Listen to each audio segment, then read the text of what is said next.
What the heck are you doing? He tried to drag me away, but Fred stopped him. Dude, can't you see you're hurting her? Not your business. Get your dumb writing hands off of her. Stop, Caleb, you're being rude. I'm not done with you, Eleanor. You went behind my back to swoon for this brat and his dumb art. I thought you'd be different, but you're just like them. Once a spoiled actress, always a spoiled actress, huh? So this is how little you think of me? Caleb, listen, acting is what I live for. I even tried to hold it back just to please you, and look where it got me. I'm done hiding my true passion. Caleb, we're over. I was in this romantic dinner date with the love of my life, knowing too well that one day I'd be gone. But I couldn't help but falling for him. I'm in love with you, and I know that love is just a shout into the void, and that we're all doomed, and that there will come a day the sun will swallow the only earth we'll ever have, and I am in love with you. Cut! Excellent, Eleanor. Well, that was the usual in the life of an actress. Oh, hey, didn't catch you there. I'm Eleanor, from LA. My life as a kid was a bit different from others. While they were surrounded by dolls and toys, I was wrapped up in the limelight. Being a superstar seemed fun back then, but the glitz and glamour of showbiz gradually wore me out. My momager never let me take a break between gigs, so there's no time to hang with people my age. You know, I missed out on doing normal things like having sleepovers and going to birthday parties, and before I knew it, I was already swarmed with work and work. Sweetheart, I've got you another script. Take a look. Whatever, Mom. FYI, Jeremiah is also on the show. Seriously? Mom, that heartless jerk cheated on me. No way am I working with him. Eleanor, be professional. I've already signed the contract. Besides, Mommy's Bentley collection is missing this shiny golden one. I don't give a damn about your stupid car. Stop treating me like a GoFundMe for your lavish lifestyle. Mom can be insufferable sometimes. She dictated everything. But why bother now? No showbiz, no Mom's orders. I can do whatever I want. Bye-bye salad and hello chocolate cake. But suddenly, a dark figure bolted towards me and snatched my bag. I lost my balance, banged my head on a fire hydrant, and then everything went black. Gosh, my head was spinning. I opened my eyes to see a cute guy leaning over me. Hey, are you all right? Am I dreaming? 'Cause this view sure is dreamy. No, you're not. You're at the orphanage. I found you unconscious on the ground last night, so I brought you here. Excuse me? An orphanage? I can't be in a place like this. But wait, my phone and wallet? Darn it! That thief stole my bag along with everything. Guess I needed to delay my independent life plan just a little bit. I better call Mom. Hey, got a phone I can borrow? Suddenly, the TV broadcast a missing report. The young actress Eleanor Mitchell has been reported missing. Speculation is that this is a publicity stunt to promote her latest movie. However, her manager claims this is not true and urges anyone with information to come forward. That chick will soon reappear when she's hungry. What? I could be lying dead in a lay-by for all they knew, and they were still mocking me? I was so done with this. Goodbye, showbiz. I was leaving that fickle world behind for real. So I asked the orphanage's manager if I could stay here and help out. Just then, a group of kids noisily ran towards me and printed their hands on my shirt. No! My custom Chanel! Sis, come play with us. Do I look like a nanny to you? Go wash your hands, dirty children. Shoo! Shoo! You're supposed to go play with them? Ah, I forgot about that. I steered away to find another group of kids splashing mud everywhere. Ugh, are they training a bunch of farmers or something? The next morning, this strange screeching noise startled me. It's only 6 a.m. I sluggishly dragged my feet out of the room. People immediately threw me judging looks. I guess my first day at work started off on the wrong foot. I barely had time to sip my coffee before they made me do the washing by hand. This wasn't the Dark Ages. Hadn't they ever heard of a washing machine? One of the staff got annoyed with me and shooed me away. Alrighty, I'd go help in the kitchen. Peel half of these. Easy peasy. Just give me a few minutes. Voila! I'm good, right? But somehow, they still got mad at me. No other choices. I headed to the children's, but this place is pure chaos. I sure wish I had my earplugs. Suddenly, I felt someone grabbing my leg. I looked down to see the cutest pair of puppy eyes. Sis, can I have a bite of that? Aw, how could I say no to that? But as soon as I gave her the cake, her face changed into a devilish grin. The little girl grabbed a big chunk with her bare hand, then smashed it into another kid's face, and the cake fight began. Caleb opened his mouth to say something, and a massive piece of cake flew into it. Oh my god, Caleb, are you all right? I didn't know they were gonna mess with the cake. You did this? Oh, you're so dead to me. He grabbed the cake and started chasing me across the room. What? This was so unprofessional. Right, that's it. Watch out, Caleb. Okay, so the manager wasn't very happy with us, but honestly, it was the most fun I'd ever had.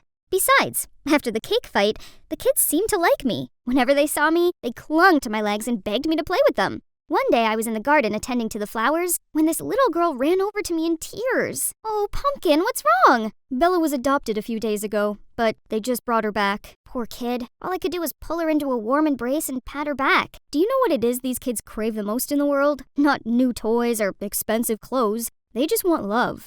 Love? I never thought something so simple could seem so unreachable to these kids. Well then, this Eleanor will make sure they'll be showered in love from now on. There's still some troubles, but luckily, I had Caleb on hand to help. Then one night, I was sitting outside looking at the skyline when Caleb came over. He leaned across me and pulled something off my cheek. Oops, the kids must have stuck it while I was asleep. That's on you for giving them a sticker book. Eleanor, I'm glad you're here. I really like you and I'm falling in love with you. Will you be my girlfriend? Wow, I wasn't expecting that, but Caleb was a great guy, so being with him made sense, right?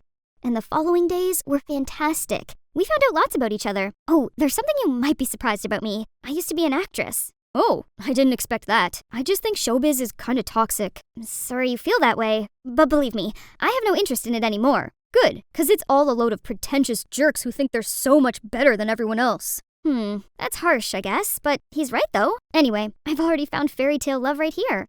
But to be honest, I did miss the elaborate sets, the stunning costumes, the dazzling studio lights, and the feeling of morphing into a different character. So sometimes I played out Disney princess roles for the kids. But one time, Caleb stormed in on us. Look at you! You've fallen back into your old ways. Come on, kids. You have better things to do than this. My heart thumped in sadness. Acting was a part of who I was, but seems like he'd never understand that, and I don't want to upset him either. So I guess I had to put aside my passion and just focus on my new life here. One day while skipping towards the playground, I slipped on a banana peel and was about to fall when a strong arm caught my back and helped me to stand up. Surely he did have a strong build and a gentleman manner, but who is this guy? I thanked him, but he just stared at me. You look just like Eleanor Mitchell. Well, I am her. Oh, you left showbiz for real? I thought it was just a media trick. Oof, what was his deal? Was he a reporter coming to dig up dirt? Oh, sorry, just kidding. But are you serious about quitting acting? You've got talent. All you need is a good script to sink your teeth into, instead of those terrible ones you've been given.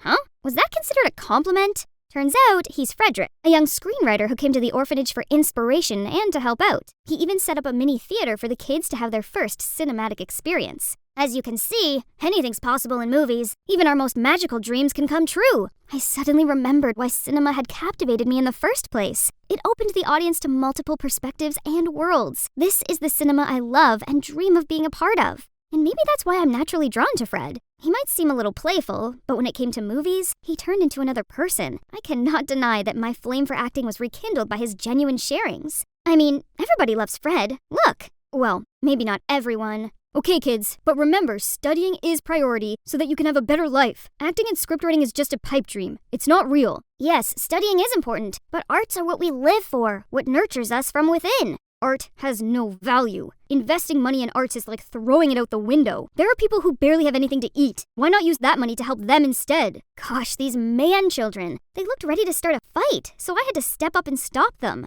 After that day, Caleb and Fred were constantly giving each other dirty looks. I tried to calm Caleb down, but he got mad at me for no reason. Things only got worse between them, and I felt awkward with Fred. Just let him be. I don't want his problems to get in between our friendship. By the way, I have something for you. Then he showed me his new script and asked me for advice. And guess what? The script was actually based on my life in the orphanage. He'd been inspired by my journey here. It was such a beautiful script, and I felt seen and understood, though we just met not long ago. Then out of nowhere, Caleb angrily bolted towards us. What the heck are you doing? He tried to drag me away, but Fred stopped him. Dude, can't you see you're hurting her? Not your business. Get your dumb writing hands off of her. Stop, Caleb, you're being rude. I'm not done with you, Eleanor. You went behind my back to swoon for this brat and his dumb art. I thought you'd be different, but you're just like them. Once a spoiled actress, always a spoiled actress, huh? So this is how little you think of me? Caleb, listen, acting is what I live for. I even tried to hold it back just to please you. And look where it got me. I'm done hiding my true passion. Caleb, we're over. Caleb looked down and didn't say a word, and after that he packed his things and left the orphanage. It's true Caleb had opened up something in me, but if being with him meant I had to lose myself, then I'd gotta let him go. The orphanage without him was not the same. Luckily, I had Fred to cheer me up. He asked me to play the lead in his upcoming film project, and with the script based on my journey here, I agreed. It felt good knowing I could finally go back to acting, even if I was sorta playing myself. Then one day, I found a baby left in front of the orphanage. Then I quickly carried him inside. Poor Hector. I'll take good care of you. Mama. That's right. Your mama's here. Dada. I'm your dada now? Together we'll be a happy family. Right, Mama? Oh boy, it made my stomach do cartwheels. But was it okay to feel this way after everything happened? We started filming in the orphanage soon, and the kids were a big help. It felt quite strange after a long break. But the thing that got me nervous about was the audience's reaction to the movie. Turns out, I was worried for nothing, as the feedback was actually amazing. Though that joy didn't last long, as a few days after, the image of me holding Hector hit the internet with the headline, "Actress turned teenage mom." Through their words, I appeared as this reckless girl who got pregnant and ran away from showbiz to give birth. That got netizens turned 180 and throw shade at me. What a load of nonsense. Right at that moment, I got a text from Caleb. Is this your rotten showbiz? So it's him who leaked that picture to the press. How could he? I've got to sort this out. Today's the day. It's time to shed light on everything. Hi everyone. Today I have an announcement to make. It's true, I have a baby now, and the father of my child is Jeremiah Williamson, my ex. Everyone gasped in shock. Just then, a man in black stood up and revealed himself. Ha! The prey fell for the trap. You liar! Everyone stop listening to her lies! Oh yeah?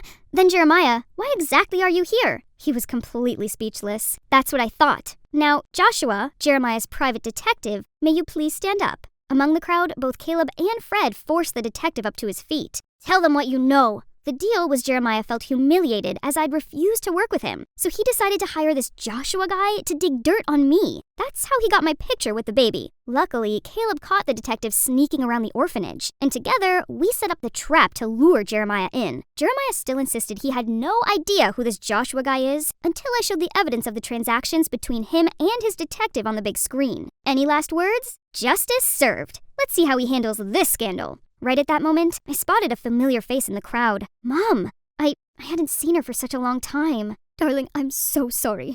I realize now how terribly wrong I've been. I thought I was helping, but turns out I only smothered you. But you're ready to make your own choices. Please forgive me, and don't leave me again. I'm sorry too, Mom, for leaving like that. I didn't mean to worry you. I threw my arms around her, tears welling up in my eyes. My time in the orphanage has taught me a big lesson. Family isn't always perfect, but they're the most precious thing in the world. Later, I stepped outside to see Caleb waiting there. What a mess. Thank you for helping me. Don't mention it. Actually, I should apologize to you first. That day I couldn't control my words because I was jealous. I'm sorry. And one more thing. I still have feelings for you, so can we... I know what you're about to say, but I've come to realize that we're not right for each other. I think I'm in love with someone else. Thank you for being kind to me. I could see the disappointment on his face, but then he gave me an understanding smile. Out of nowhere, the kids jumped out at me and insisted I go to see their paintings. They took me back to the orphanage and each held their own drawing. Hi, Eleanor. You're the most special girl I've ever met. Will you be my girlfriend? Fred appeared in front of me and held out a rose. So, Eleanor, what do you say? Oh, wow. What do you think, kids? That answers then? Yes. Yes, I will. What a beautiful day. Guess who just landed the lead role in the musical club's next play? Yep, me. As I immersed myself in the rhythm of the music, ouch! I bumped into someone and fell over. Are you blind? You think you're so special you can just waltz around the place as you please? Not again. Why do I keep running into her? That's Kiera, the mean girl from my musical club. I sing, she dances. I always make sure to stay in my lane, but for some reason, Kiera won't stop criticizing me. Ugh, please, you sound like a screeching cat.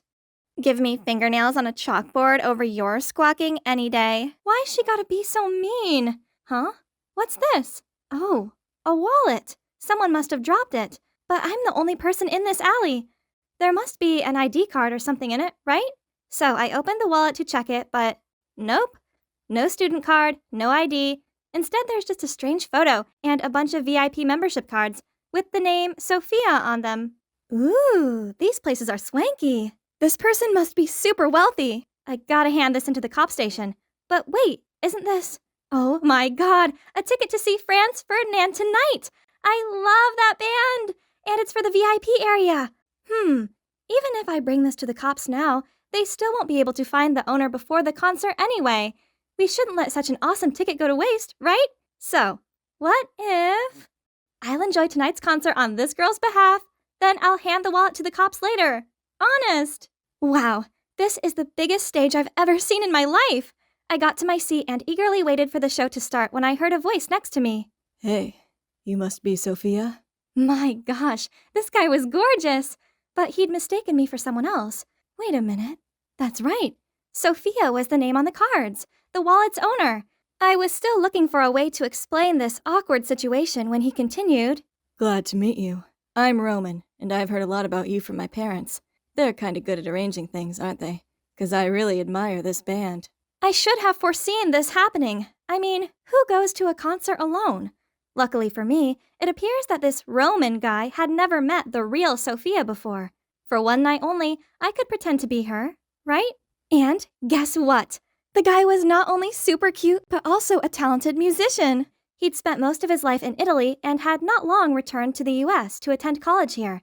Through him, I learned that Sophia was a gifted singer, and both their parents set this meeting up so that Roman could help her singing career. Talking to Roman felt so natural, and soon I was singing and swaying to the music alongside him. As soon as I arrived home, I immediately went online to find more information about Roman. Wow! His SoundCloud account has over 200,000 subscribers! Handsome and talented. He's like a James Dean of modern times. As I was daydreaming, my phone vibrated. He texted me. I had a great time tonight. I'm having a small welcome home party at the Madison Club. I heard you go there often. If you're not busy, would you like to join us? The Madison Club? As in, one of the most expensive country clubs in the state? The initiation fee alone costs $1,000, and this girl is a frequent flyer? And yep, here's the Madison Club VIP membership card. I know. But I still had loads of music-related questions to ask Roman. Just this once. Then I would definitely hand it in. Now, on to the next problem. I couldn't wear these mediocre outfits to the Madison Club. I needed something demure but expensive looking. If I was Sophia, where would I shop? Yes, the Crystal Lane Mall. The next morning, I strolled up to the exclusive shopping mall with all of my savings. But how can a dress this short cost $5,000? Are there actually people who are willing to pay that much for this tiny fabric? The only item I could afford was a sparkly hairpin. So be it. I gritted my teeth, taking the hairpin to the checkout counter, along with all the cash I had on me and the membership card. But surprisingly, not only did I get the hairpin for free, but they also gifted me this cute bag. Apparently, it was my birthday. Well, Sophia's birthday, to be exact. Honestly, I felt kind of guilty enjoying these services in Sophia's name. But I didn't spend any of her money. Seeing as this bag's a freebie, I get to keep it, right? The next day, I settled on a simple but pretty dress and my beautiful new bag and wore them to school, as I planned to go straight from there to the party. When my best friend Anna came over to me, she took one look at my bag, then gaped in disbelief. A Chanel bag? Did you sell a kidney to buy it? It was a gift. Where did you get that?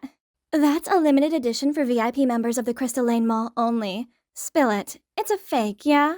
Kiera and her unruly friends were at it again. I tried to pull Anna away as I didn't want any trouble, but she still managed to clap back at them. It's 100% authentic. Maisie's rich boyfriend got it for her. Jealous much? Kiera sneered, then said unless I called my boyfriend over, she would tell the whole school that we were tragic liars. Come on, Maisie. Show them what humiliation feels like. Oh no! What should I do? Thanks to Anna's expectant looks and Kiera's smug grin, I had no choice but to ask Roman to pick me up after school. He says he'll come get me after class. As soon as I stepped out of the school gate, I saw Roman waiting next to a shiny Bugatti Chiron. He greeted me with a smile, then opened the door for me. I didn't need to turn around to know that Kiera was watching me with fiery eyes. After this, she wouldn't dare to look down on me again, right? Ooh, this place was even more lavish than I imagined. As we were early, Roman invited me to sing a song while he played the piano. I started singing, and he too joined in to harmonize, and this moment felt just great. How cool was it seeing him all immersed in music? By the time we finished our performance, I realized a crowd had gathered around us, and they all burst into wild applause. An angelic voice and a genius musician. What a perfect couple.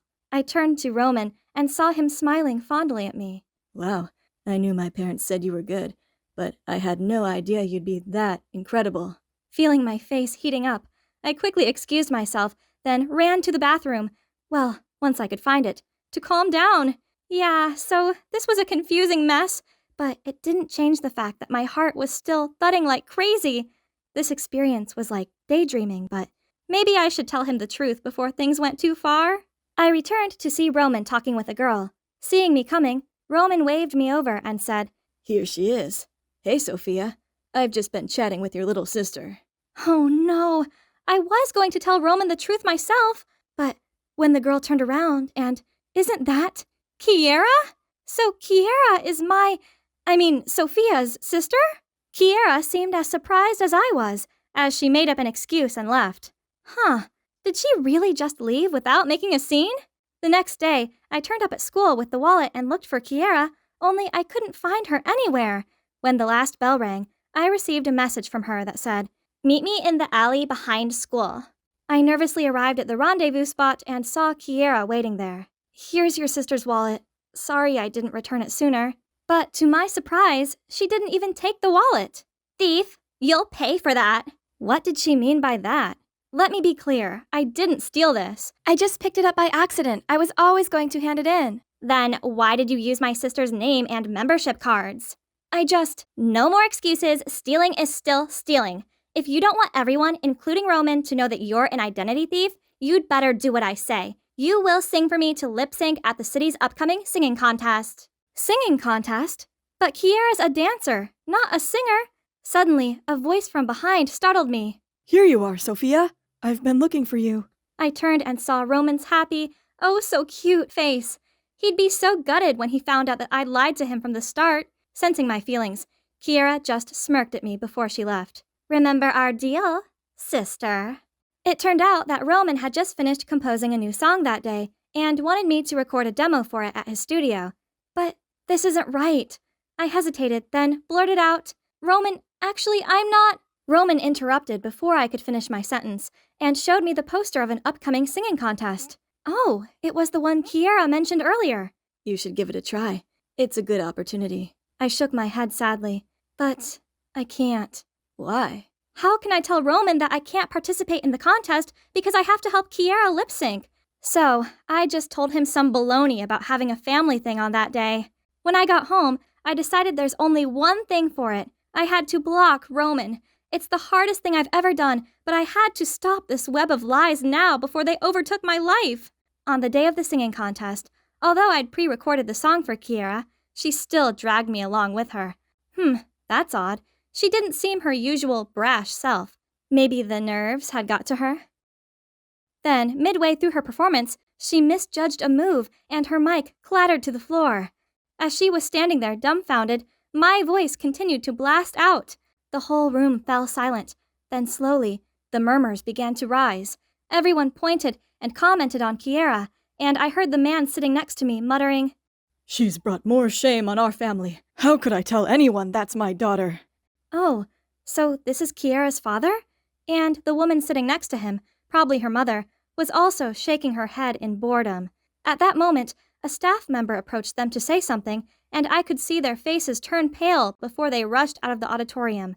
Seeing that, Kiera burst into tears, then rushed off the stage. Geez, how can parents treat their child like that?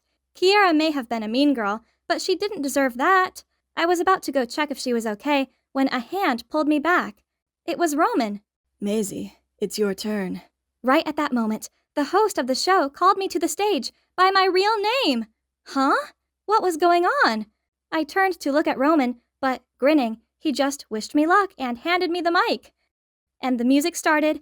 It was the song that Roman and I had sung together. I took a deep breath to calm myself, then sang my heart out. When I ended the performance, all 3 judges stood up to applaud, and the audience cheered me on. Oh dear, am I dreaming? What is all this? Do you know who I really am? Yeah, of course.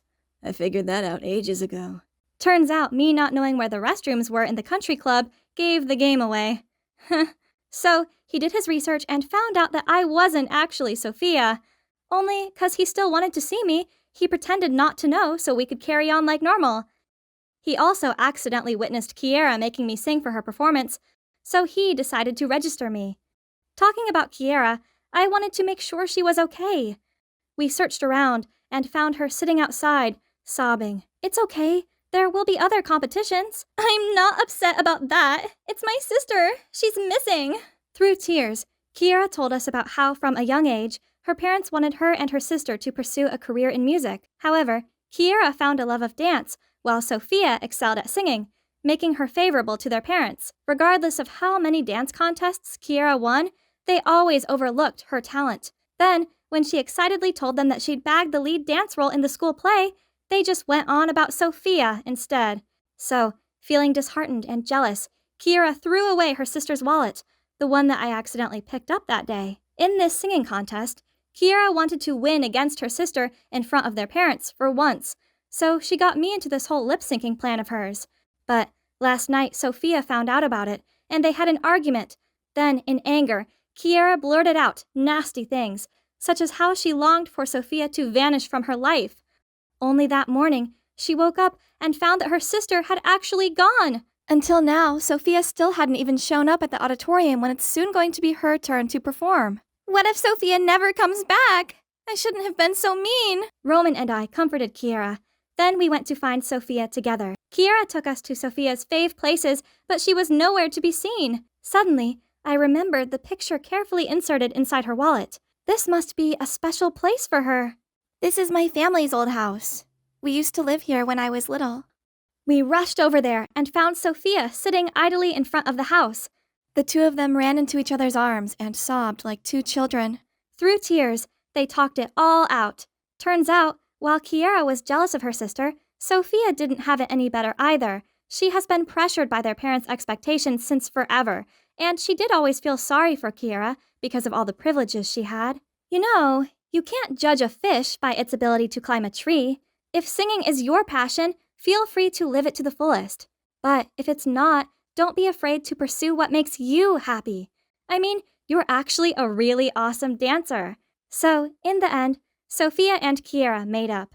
After a big fight with their parents, the two sisters were free to pursue their own passion. Kiera focused on dancing, while Sophia and her friends formed an indie band like she always wanted. As for me, well, I've learned a lesson that if you find a lost item, take it to the cop station immediately. Luckily for me, it hasn't turned out so bad. I helped two sisters find peace, and even got myself this handsome, super talented musician. This school is so boring. All they do is talk nonsense and do nonsense things. Worse still, I feel like I can never escape them, as some of them live in the same neighborhood as me.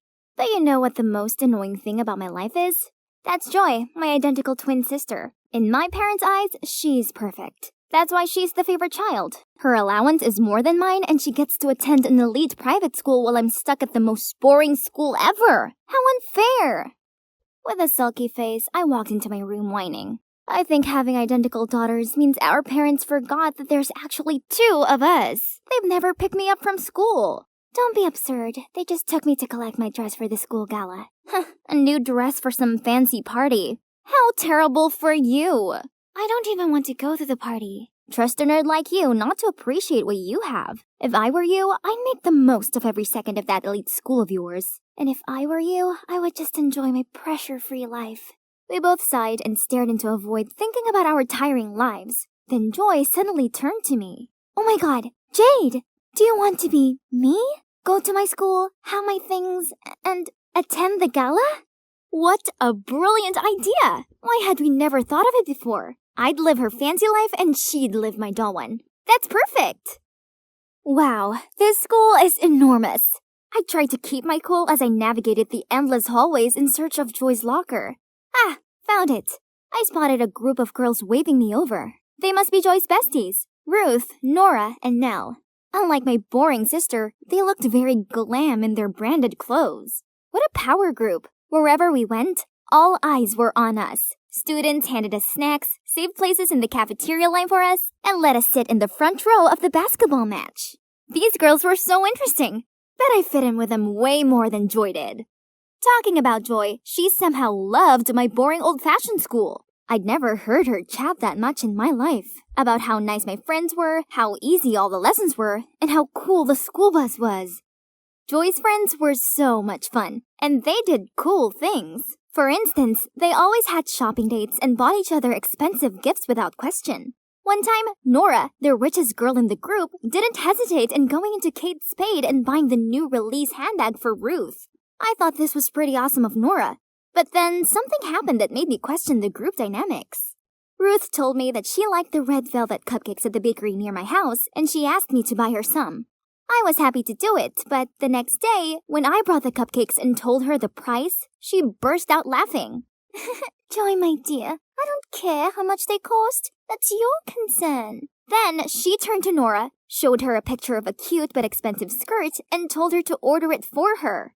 Hang on. Had she always been thinking it was acceptable to order us around like this? I don't understand why an innocent bookworm like my sister would hang around with this cunning clique. They don't study at all. During the test, while I was still randomly circling the answer, Ruth kept on kicking my chair and urging me to let her copy my work. And as soon as the teacher turned her back on us, she even snatched my answer sheet. Huh? What's with that attitude? I took a look around and saw both Nora and Nell were also copying another girl's paper against her will. Rude! After the test, Ruth came up to me, hissing. Have you forgotten our deal? Huh? Deal? What could it be? Well, I guess I would have to put up with Ruth for as long as I was Joy, so I could return everything to her in roughly the same condition after the gala. What I really should do now is just to enjoy this elite school life, right? So, I didn't join Ruth and her minions for lunch, but bought food from this super cool vending machine instead. They even had pizza.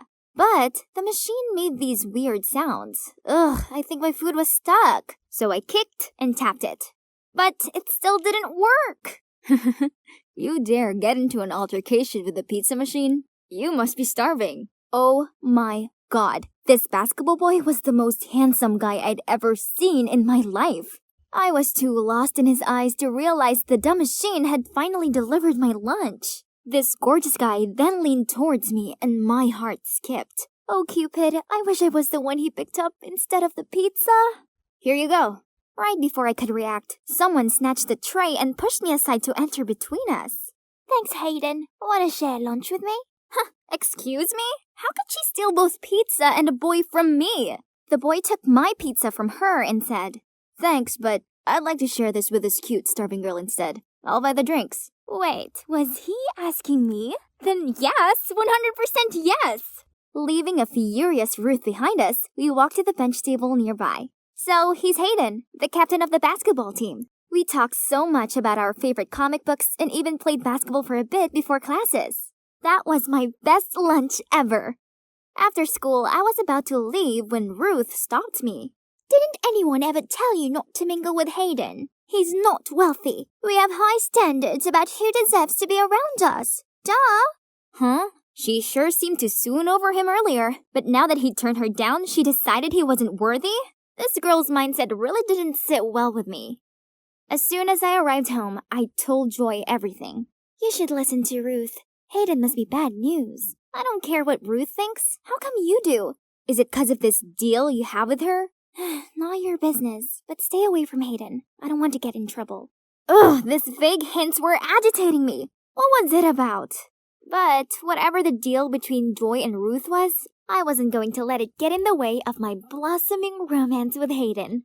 Today, me and Hayden had arranged to meet at lunch again to play basketball. I excitedly walked out of art class just as the girl fell and dropped her painting set around my feet. I immediately picked them up for her, when all of a sudden, a boy's hand covered mine right before someone stamped their feet on our hands. It was Ruth. It was her who tripped up the poor girl, too.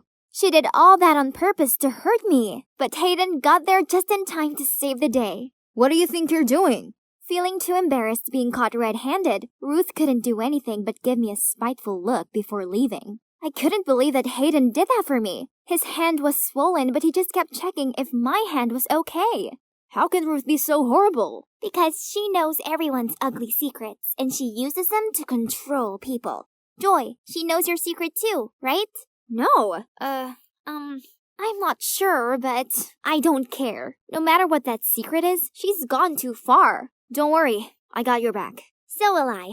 Oh, I'm Katie, by the way. From then on, I no longer hung out with Ruth and her minions. But I kept quiet about this to Joy as I didn't want her freaking out and making us switch back places early.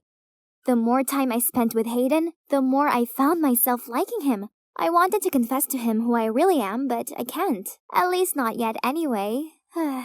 Katie is really nice to me too, and she introduced me to her super sweet friends. Everything was just perfect, except my grades.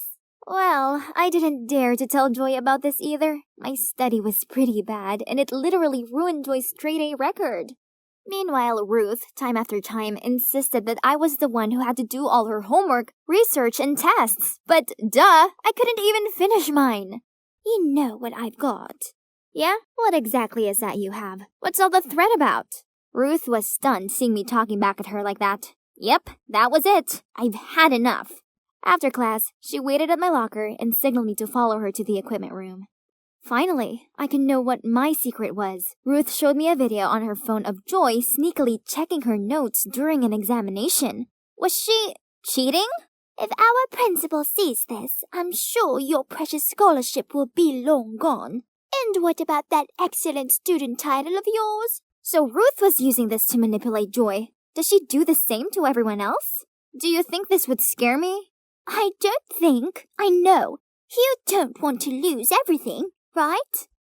No, Ruth. It's you who's gonna lose. Do whatever you want with that clip, like I care. And so I walked away, leaving a fuming Ruth behind. To be honest, I was a bit scared. Well, I know scores and things like academic transcripts were so important to Joy. What if I destroyed it all? After my last class of the day, the thing that I feared the most came upon me. The principal called me to her office and showed me the video that proved that I cheated on a math exam. She was so disappointed in my horrible grades recently, she even asked if it was because I was too caught up in my dating life and the bad influence I called friends. But how am I supposed to tell her that it was just my own incompetence? Nothing to do with Joy or Hayden or my new friends. I just reached my room door when I heard Mom scolding Joy. The principal must have called her. It was all my fault. When Mom left the room, I could feel how angry and frustrated Mom was. Joy, I'm so sorry. I couldn't let Ruth have this hold over me. You anymore. I waited for Joy to take it out on me, but to my surprise, she was kinda happy. That's okay. I think I should thank you for that. I've never been brave enough to stand up for myself, although I was so tired of getting picked on all the time. I was so scared, but turns out being scolded by Mom isn't as bad as I thought. My homeroom teacher also called me, but she only gave me a warning and told me not to make the same mistake again. I've never felt this at ease before, Jade. I'm not the perfect Joy anymore. Then, Joy told me about the pressure she felt to be perfect. One time, she even got sick before the math test due to studying too much. Not having enough decent revision and being afraid of getting a bad grade, Joy cheated and was caught and recorded by Ruth as evidence. We finally understood each other and decided to teach Ruth a lesson to stop manipulating and taking advantage of others. We spied on Ruth and secretly recorded her. And guess what? Turned out she was not as wealthy as she always pretended to be. All the brand names she had were from the poor victims that she called friends. I also filmed Ruth forcing the top students to do homework and essays for the rich kids while she just sat idly to collect money. I was so ready to post these videos online, but Joy stopped me. She told me if we did this, we were just as bad as Ruth. Instead, she had a better idea. She sent the videos to Ruth and demanded her to delete all of the students' secrets. In exchange, we would delete all of hers. Ruth, of course, had no choice but to obey. Wow, how mature my sister is. My last day in Joy's life has arrived. I'm just gonna make the most of it before I hand the reins back to my sister. Honestly, I kinda miss my normal school and my friends. But what about Hayden? Will he still want to know me when he finds out I lied to him? I was looking around for Hayden when I saw some mean girls mocking Ruth for wearing a dress cheaper than theirs. So I walked straight up to them and whispered into their ears that I knew all their dirty secrets and they couldn't do anything else but storm off. Ruth gave me a coy look, mumbled a thank you, and then left. At that moment, a warm hand gently clasped mine. Hayden, Wow, you're so cool. I'm not that cool, Hayden. Actually, I have something I have to tell you. I then told him everything. From how I swapped identities with my twin sister to how I ruined her school life because of my childishness. You didn't ruin anything. Actually, you made things much better. So, since the pizza vending machine day till now, it has always been you, not Joy, right? Yeah, it's been me all along. That's all I needed to know. Then he pulled me in for the best kiss ever. It's been a long time since I was able to enjoy myself at a party. It sure felt good. Now just one thing left to make this night even more perfect. I'm going to make my crush mine. There he is, Jad. OMG. Did he just glance at me? I could feel my heart flutter. As I immersed myself in a world with only Jad and me, the face of Harry the Metal Mouth suddenly popped up from nowhere. It's time for bed, Mommy's little princess. What on earth was he saying? And why was everyone running toward the window like that? I jostled into the crowd and I peeked down. Oh, for heaven's sake! The beyond cringy woman standing there holding the speakerphone was none other than my mom! Janice, it's 10 p.m. You know it's your turn to stay with me tonight. I won't be able to sleep without you. God, is there any way for me to just evaporate right here, right now? This is too embarrassing. But wait, how did she know I was here? I immediately looked over at Christine. It must be her again. Everyone knew she had a huge crush on Jad too, and would do anything to get him. She's definitely the snitch. It's so frustrating. Anyway, let me fill you in on the situation. This crazy woman is my mom, who gave birth to not only me, but also my older sister Patty and my big brother Will. I guess we all turned out alright, but this wasn't down to Mom. She didn't raise us, our nanny Randy did. You see, Mom used to be an actress. She was always busy with her work and her numerous flings, which resulted in each of us three having a different father. Luckily, we had Randy to take care of us, so I never felt like I was missing out on anything. On the contrary, having to see Mom all day is a problem for me. A month ago, Mom suddenly decided to retire and move in with me and my siblings. And who knew that an out-of-date star could be such a childish, clingy nightmare? Ugh! She didn't like being alone, so she insisted Patty and I had to take turns sleeping next to her. Then she forced us to accompany her to the mall and be her luggage gophers and talk to her while she went for the zillionth beauty treatment of the week.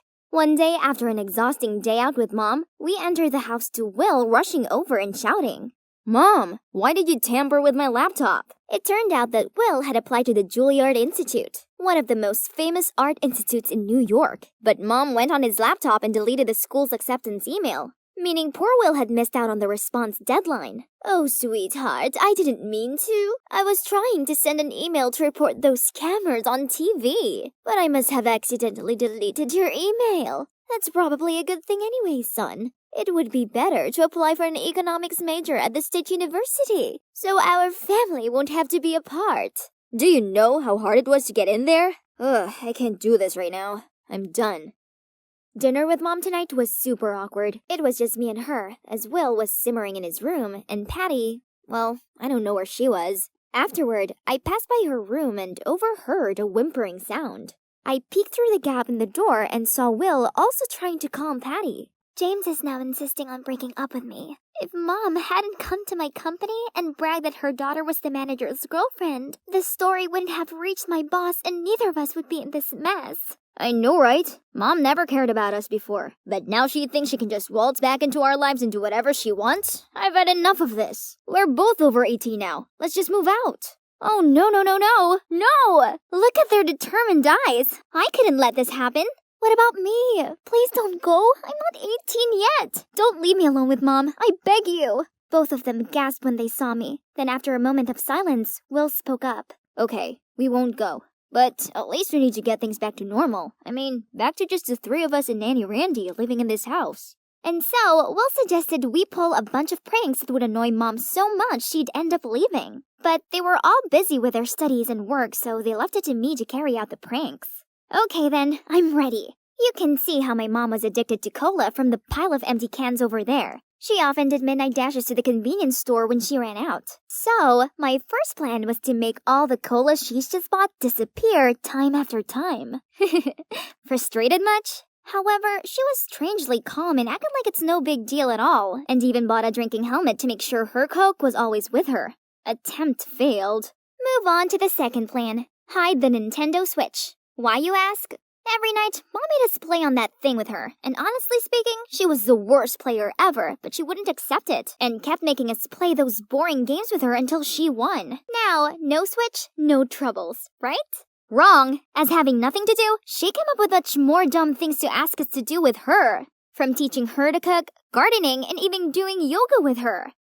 Having Mom around is like caring for a toddler. She needs constant care and attention. It's tiring. I can't bear it anymore. You clearly didn't carry out the tricks properly. You're making the situation even worse, don't you see? Looks like we'll have to get the job done ourselves. Oh yeah? Fine. You guys do better then. And so they carried on by using Mom's ultimate fear of spiders. She's terrified of them. Even the teeny tiny ones were enough to cause her to climb onto a chair in fright until one of us removed it. So, Patty asked me to buy fake spiders online. Then she hid them all over our house. But this time, without panicking, she even picked it up and tossed it in our direction, which freaked us out instead. So, Will decided it was his turn to take some action. He planned that one evening I would distract Randy, and in the meantime, Will would throw a feast at home, then swiftly drag all his friends out, leaving a huge mess for Mom. Despite never lifting a finger on cleaning, Mom is actually a clean person, so it would definitely drive her crazy.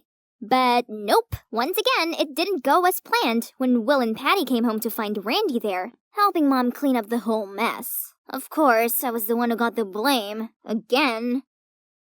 Janice, you told us you were able to get Randy away from the house for a day, didn't you? I did ask her to take me to Dad's, but midway there, she realized she forgot her phone and insisted on going back. Oh, stop with all the excuses. You're so useless and always do things by halves. The spider trick must have also failed because you bought some cheap ones that look too obviously fake. Yeah, perhaps you've been bought off by Mom, aren't you? Spill it. Ugh, are they seriously accusing me of betrayal right now?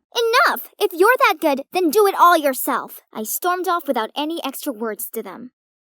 The next morning, while watching Netflix, I heard Patty and Will arguing. It turned out Patty let her boyfriend use her car and he forgot to come pick her up to work. So she's trying to borrow Will's bike so she wouldn't be late for a meeting. But Will wouldn't let her because he had an important dance workshop to attend. Don't your dumb class just always repeat the same wriggle moves? Take the bus instead. You won't die if you're a little late. It's not my fault your gold-digging boyfriend forgot to pick you up in your own freaking car. You should have broken up with a jerk like him ages ago. They continued quarreling for a while until I saw Will launch his way down from upstairs shouting. Fine, just take it. Has anyone ever been able to stop you from anything, bossy Patty? And he headed straight outside to his bike, then came back after a bit, probably to get some air to calm down. Would these two give it a rest? How were we meant to figure out a way to win against Mom when they couldn't even go a day without bickering?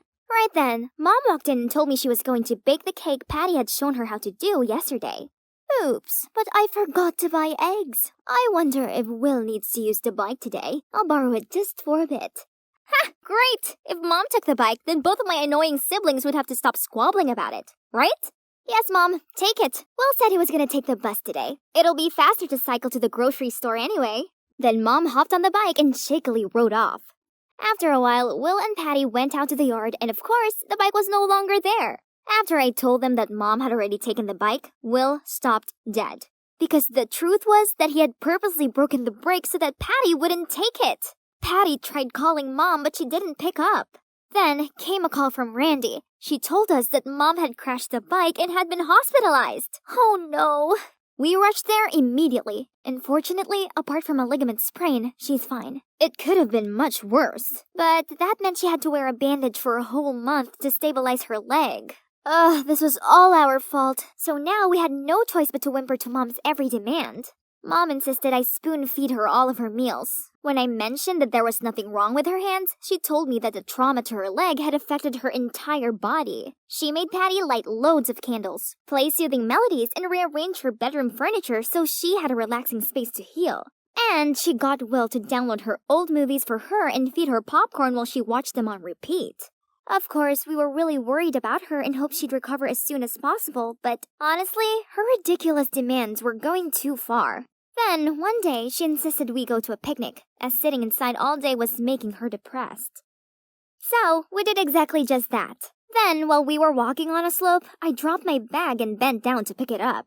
Oops, I forgot to lock the wheelchair's wheels. I gasped as I saw Mom whiz down the hill. But immediately, she hopped out of the chair and landed on her feet perfectly fine. Will and Patty stared in confusion at Mom's cascade-like performance. What about me? Nah, I'm not surprised at all, because I was the one who set this whole thing up to expose Mom. Nanny Randy has told me everything. I know she has been helping you dodging our tricks, as well as carrying out that fake bike accident. Please, why do you have to make life so difficult for us? You never even cared about us, did you? As soon as I finished, Mom burst into tears. Then she began to pour her heart out. As it turned out, after her career finished, all the fortune, glory, friends, colleagues, and even men who once said that they'd love her for the rest of their lives, turned their backs on her. She was extremely lonely and needed us, her children, more than ever. Now, I only have 3 of you. In the past, I didn't fulfill my responsibilities as a mother, and I know I let you all down. But now, I realize my mistakes. I only did what I did because I wanted to draw you back close to me. Please, forgive me. Give her a chance, kids. Although your mother's actions were somewhat misjudged, she only did them because she genuinely cares about you. Janice, she worried your partying was causing you to neglect your studies.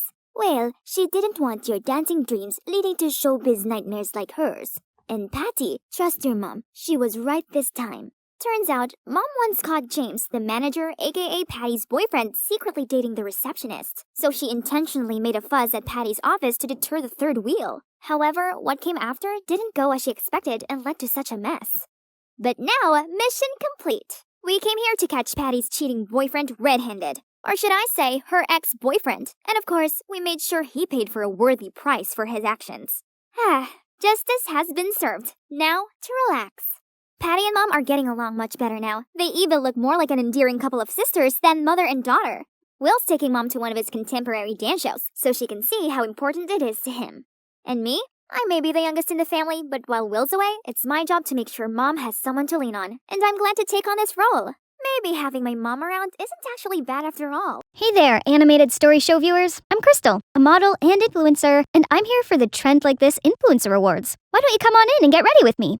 I know what you're thinking. I have a unique look. You see, I have vitiligo, a condition that causes pale patches to develop on my skin. It's definitely different, but I don't really see it as a disadvantage, but rather one of my biggest perks in life. Since I was a kid, people have always gawped at me in the street. But luckily, my mom and big sis have always been there to support me. Honey, they're only looking at you that way because you're beautifully different. Yeah, Crystal, never doubt yourself. You're one of a kind. Thanks to them, I've grown to adore the way I look. Then one time, while we were walking in the park, this eccentric-looking man approached me. Oh my word, your skin! It's a masterpiece! Turns out, he was Bo Ivanov, the world-renowned photographer. He begged me to model for him, and with the encouragement of my mom and sis, I agreed, and my photos became a viral hit. That's when my interest in modeling sparked. I joined this awesome modeling agent and got to learn all poses for photo shoots, wear these gorgeous outfits, and best of all, have makeup done to complement my vitiligo, not to hide it. Ever since then, I've worked my butt off, fully committed to my work. That's how I became the face of multiple fashion brands and built up my influence empire. I wanted to pave the way for people like me to love themselves and celebrate our own uniqueness. 'Cause look at me, my career, my life could come to this point today, all thanks to my skin. And I wouldn't change it for the world. But then this morning came. I woke up to see, my vitiligo patches, they were gone! This can't be happening! I still have tons of fashion shows and events booked for the rest of the year. Without my patches, will they all cancel on me? Panicked, I called my manager, Alex, and she immediately rushed into my apartment. This shouldn't have happened. The project with Red Rush is next week. I know that. What can I do? Go see a dermatologist? No, Crystal. You can't breathe a word about this to anyone. You don't want to ruin your career, do you? Well, no, but I can't hide inside forever. No, you can't. But you can fake your patches. Just use makeup. Draw some on. What? You mean I should lie to everyone? Your choice. It's either that or kiss goodbye to your career. This is wrong, I know, but I've worked so hard for this. I couldn't just give up now. I guess the foundation would have to make do.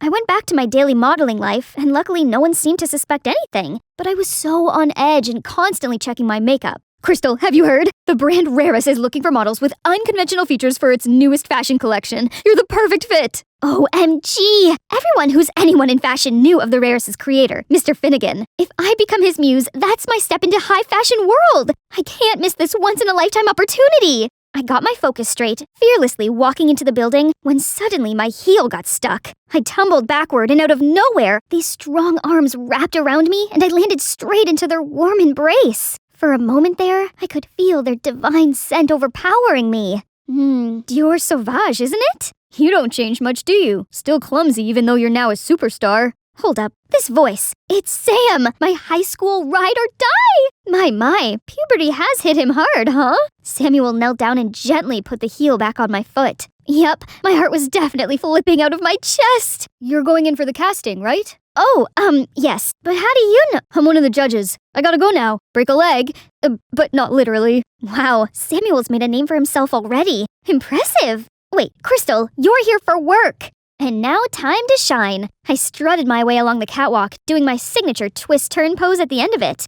As expected, all the judges were mesmerized. This job was in the bag. Just then, everyone went ooh and ah at the girl next in line. It's Amanda! She's known as the super rookie, who challenges the modeling world standards. Ironically, that title once belonged to me, but that's how this industry works. You can easily be dismissed if not careful. We got the results right after the casting. As expected, I was in for the show. Hooray! Hey, Crystal, right? Amanda, huge fan of yours. Say, can a pro like you give this rookie any advice while we train together? You do know this is a competition, right? That means no help. Then I shimmied off. Day 1 of the training, and I already messed up. I had to disguise myself to sneak out and buy a new one. Crisis averted, but this did make me 30 minutes late. You're the professional. Act like one so us amateur can look up to. A veteran in modeling, or so they say. Those chicks wouldn't miss the chance to dethrone me, especially her. Welcome, everyone. May I introduce you to our Fall 2023 Haute Couture collection. It is inspired by the elegant art of ballet, so besides your usual training, you'll have a chance to learn some of the moves to capture its true essence. Then I'll pick my star, my vedette. Ballet? I hadn't done that since the accident! Little 6-year-old me was having a ballet performance and had to do this crazy spinning technique. But somehow, I ended up twirling like a humming top, then face-planted right on the stage. I never forget the audience's mocking waves of laughter. No, get yourself together, Crystal. Whatever the challenge is, I'll succeed and rock the vedette position. The first lesson was catwalk. Easy peasy, no one came close to matching me. Good posture, excellent posing. Well done, Crystal. Oh, he's so sweet. Can we just take a break to admire this piece of art? Come on, why are you so shy today, Crystal? Your patches are superb. Except they're just the magic of makeup. But the nightmare had only just begun. Jeez, these clothes were way too tight. They got me melting like the witch from The Wizard of Oz. Gotta go touch up. Then during another session, I couldn't keep my balance and was wobblier than a jellyfish. Meanwhile, Amanda effortlessly executed all those moves. A few days later, Mr. Finnegan organized a photo shoot, which we had to pose like a ballerina on this revolving platform. The past trauma immediately rushed back into my head. I stepped onto the platform shaking like a leaf. Only with Samuel holding my hands could I imagine to do the simplest pose. At least it's over now. My, our pro seems a little rusty, doesn't she? Just step back and let one of us younger girls take care of this. Right, Amanda? Go practice, Xena. Amanda stepped up to the platform. Her body started moving like a real swan. Gorgeous, Amanda. You're as graceful as the ballerina in the musical box. That's it. I think we got the shot. Well done. The whole set erupted in applause, and Amanda was the center of attention. Looks like you could learn a thing or two from your junior. Look, I may not be the best ballerina out there, but I'll show them where 1000% efforts get me in life. So I stayed later after the training to practice more, starting with stretching. Ouch, not as easy as it looked. Okay, let's try again. Just have to raise my leg and... Whoa! Okay, this time it has to work. And now the hardest part, sur le point. Uh-oh.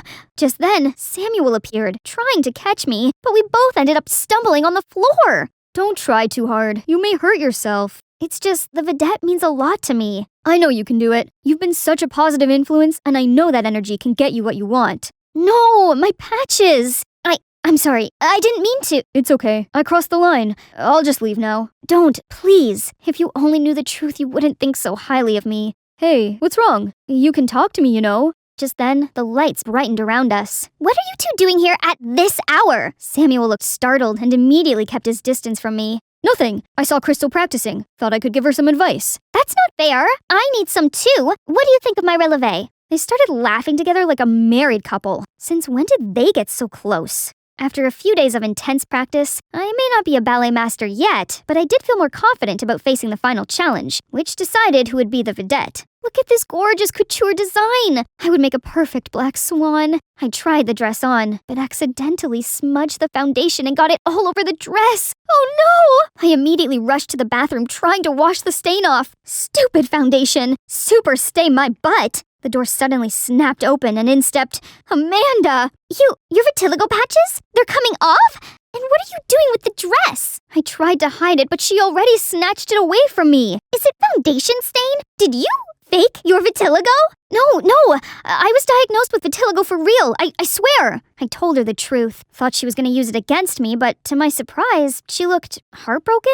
I decided to pursue modeling because I felt inspired by you, but now you're telling me it's all a scam? How could you? Amanda, wait, please. I thought you were against me. Does it matter anymore? Now that I got a taste of the truth, you don't deserve my respect. I was at an utter loss for words. I'd been so wrapped up in fear of losing my career that I couldn't care less how my action could affect those who looked up to me. I'm nothing more than a hypocrite. I couldn't live like this anymore. Vitiligo or not, I had to stay true to who I am. I walked straight up to the judges panel and wiped all my foundation away right in front of them. Mr. Finnegan, I no longer fit in your collection. The truth is, my vitiligo has gone. I no longer have any unconventional features. Thus, I'm here to announce that I will cut myself from the show. I'm deeply sorry for all the trouble I caused. I turned to walk out the door, but there stood Samuel. Crystal, I don't understand. I'm sorry, Sam. I'm not the person you think I am. I ran home, hid under the blanket, and cried myself to sleep. Suddenly, a call from my manager woke me up. How can you sleep at this hour? The press is going wild. They're calling you an attention-seeking fraud. I immediately came to my senses and looked up the news.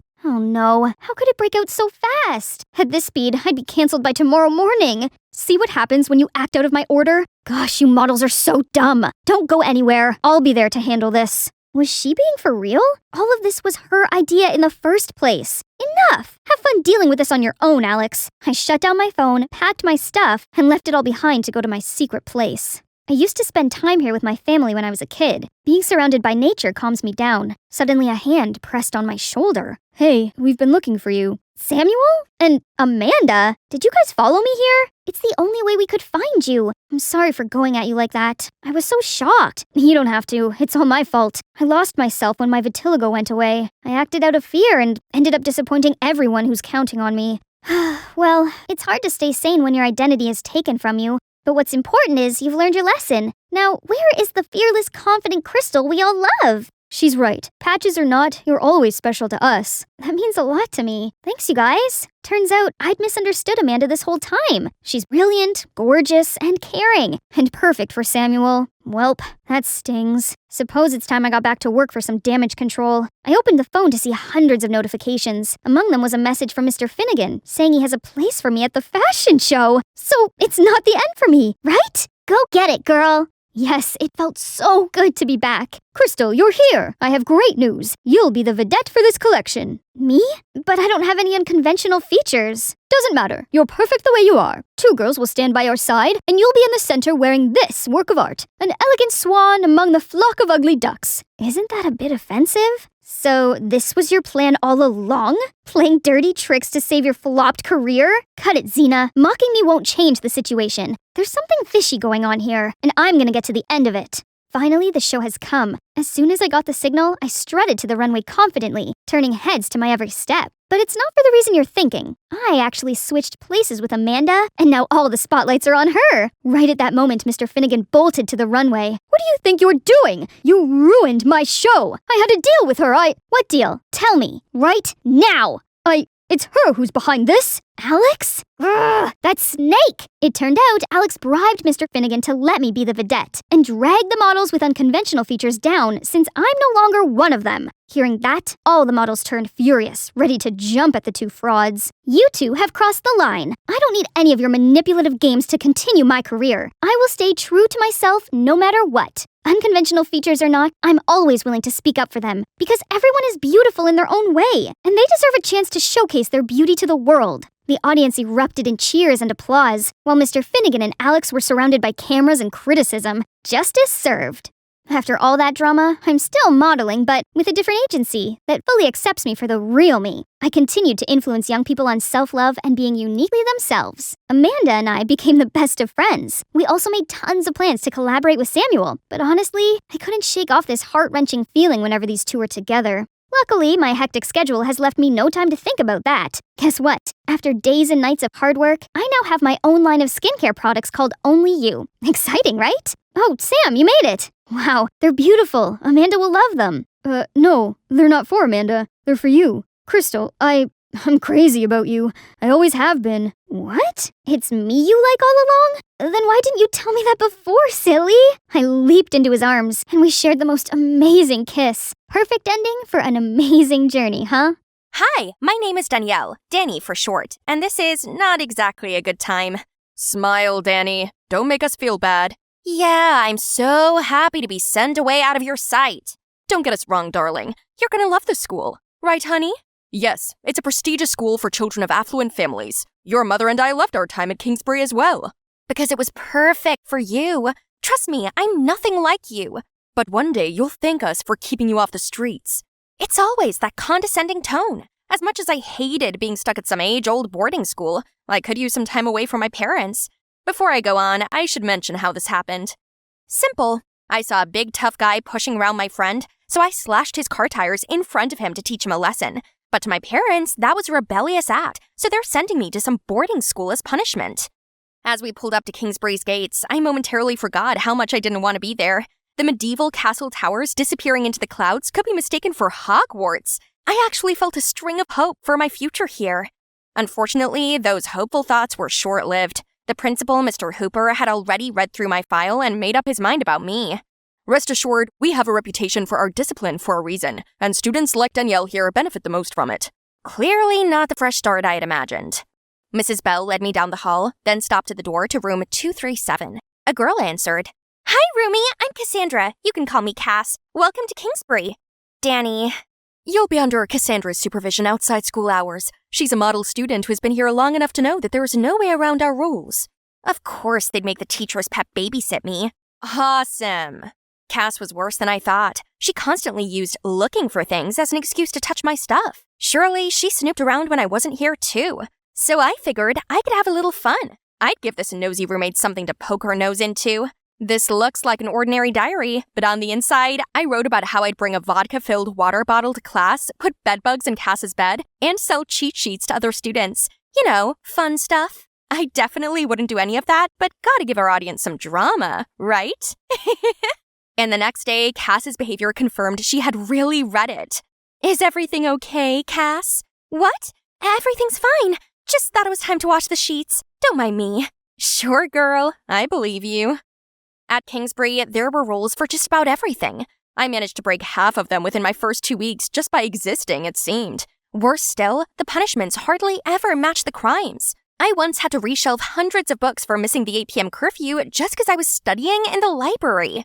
Another time, I had to clean the dining hall for an entire week because my shirt was untucked for a second. Not to mention, Mrs. Bell seemed to have eyes out for everything, everywhere, all at once. What in the world? How was I supposed to know Teen Vogue was considered contraband here? And that was punishable by cleaning every single candle holder in the school church. Could the school be any more constricting? Do they really expect us to entertain ourselves by laughing at the clouds like we're patients in an asylum? Or what? With literally zero fun, no wonder why everyone here always looks like zombies. I hear you're the new school rebel. Danielle, right? I'm Caroline. What do you say we blow this popsicle stand and go have some real fun? No thanks, I've had enough trouble already. It's fine, come on. Hey, you, finish this up, won't you? The audacity of this chick, though. How about no? You can't boss people around like that. Drop that self-righteous act already. No need to pretend you care about dorks. I'm good, and he's not the dork here. Ugh, I thought you were cool. What was that about? That boy thanked me, introduced himself as Ian, and asked what trivial fault I must have made to be stuck with this boring chore. So we chatted and made fun of Kingsbury's rules while I finished up. I felt like I was finally seen after those awful first weeks. Suddenly, things didn't feel so bad anymore. However, Caroline already set out to make my life miserable. This morning, she blocked me in the hallway right before the bell rang, which got me in trouble for being late and running. If she wasn't getting me in trouble, she was trying to humiliate me. And annoyingly, it worked. As much as I wanted to do something about it, I knew that any sort of retaliation would get me in more trouble. The only peaceful moments I had were with Ian. How come I never knew about these cool areas before? This is the entertainment room in the home theater system, and out there is our Olympic-sized swimming pool and the croquet field. Pretty cool, right? But we're almost never allowed to use them. Sometimes I think these are here just to impress parents. This place is unbelievable. All work and no play? Is this a prison? And still, I had a nosy roommate to deal with. To keep up the ruse, I wrote some more made-up shenanigans in my dummy diary. Ridiculous rules, Caroline's antics, and how passionately I hated Kingsbury made their way into the diary as well. We're trapped on campus and anything fun was against the rules. It felt like we're here to be reprogrammed into obedient robots our parents wish we were. But at least Ian's cool. The next day, Cass kept trying to strike up a conversation with me. Hey, roomie. Everything good with you? Define everything. Like, how are you liking Kingsbury? Is anyone giving you trouble or anything? Should I be having problems? No, I hope not. I just thought you seemed a little down. As your roomie, I wanted you to know that I'm here for you if you need a friend. Oh, she must have read my diary again. But honestly, I found her clumsy cover-up quite endearing. Then she tried to change the subject to Caroline, who turned out to be her ex-roomie. I know she's mean, but she wasn't always that way. She only changed after a big trouble that almost got her kicked out. Wow, what could she have possibly done? Cass said Caroline then soon moved to another room also. I can't help but feel bad for her, though. She was actually kind to me. Cass seemed genuinely nice, but I wanted to see if she could be honest. If you're really my friend, then tell me, did you read my diary? You know? But hear me out. Your parents paid me to keep an eye on you and report everything to them. I agreed because I thought I was helping you stay on track. But Cass said she soon realized I wasn't really doing those bad deeds, so she actually told my parents good things only. I promise I've stopped working for them. It was wrong of them to spy on you, but I was in the wrong too. I'm sorry, can you forgive me?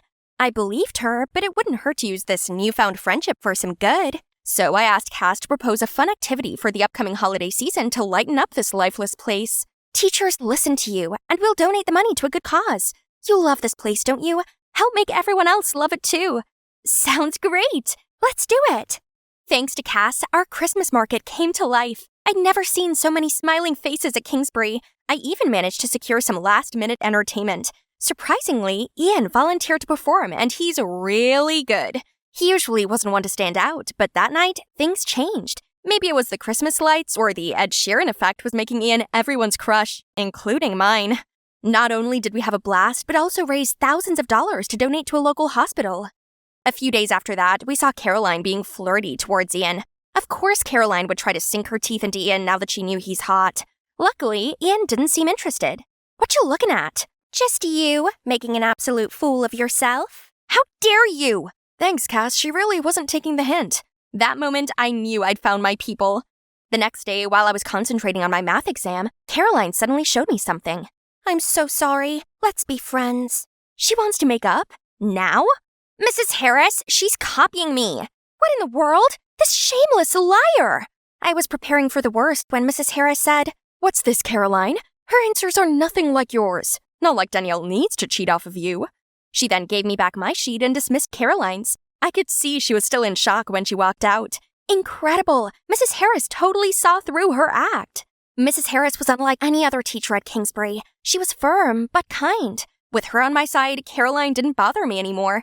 I felt safe confiding in an adult like her. We eventually became more like friends. You like Ian, don't you? I can tell just by looking. There's a carnival in town tomorrow night. That's your chance to make a move. But, Mrs. Harris, curfew. Okay, it didn't sound like a good idea, but I did want to go on a date with Ian, so I texted him and he immediately said yes. Mrs. Harris basically told me to go for it. What could go wrong?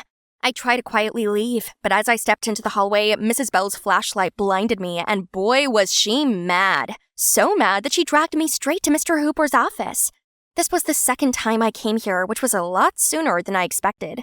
I knew from the start that you would be a problem, Miss Osborne. You have violated the rules time and time again and display a blatant disregard for authority. Sir, aside from tonight, I never intended to break any rule. I promise I've learned from those mistakes and won't be repeating them.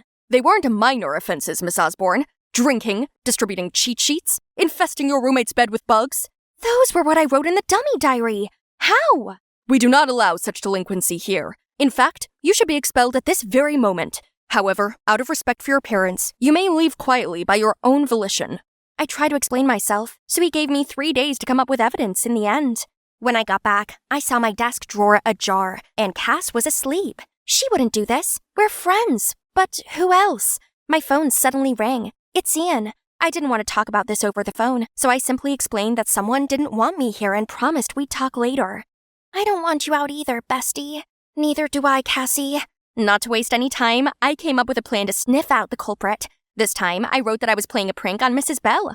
I even set up a silent alarm system with this piece of paper to see if anyone had opened my drawer. The next day, lo and behold, the alarm worked like a charm. They must have taken the bait. Now all there's left to do was...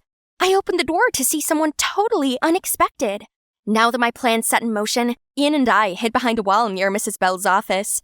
This is an interesting first date. Romantic, isn't it? We suddenly heard footsteps approaching. I peeked around the corner to see Mrs. Harris? I instantly felt my blood boiling. The one person who I trusted betrayed me. I was about to confront her when Ian pulled me back and put one hand over my mouth. Mrs. Harris looked around impatiently, then tried to open the door. As the hinges creaked open, Ian played a loud alarm. Startled, Mrs. Harris tripped and fell. Then Mrs. Bell sprinted towards us. What's going on? I arrived just in time to catch these two sneaking around your office. They're playing a prank on you. Are you sure? Because that's not what the camera saw. She's lying. She wrote all about it in her diary. I'm here to catch her in the act. Mrs. Harris, how do you know what I write in my personal diary? I was just messing with my roommate. Are you trying to use them against me?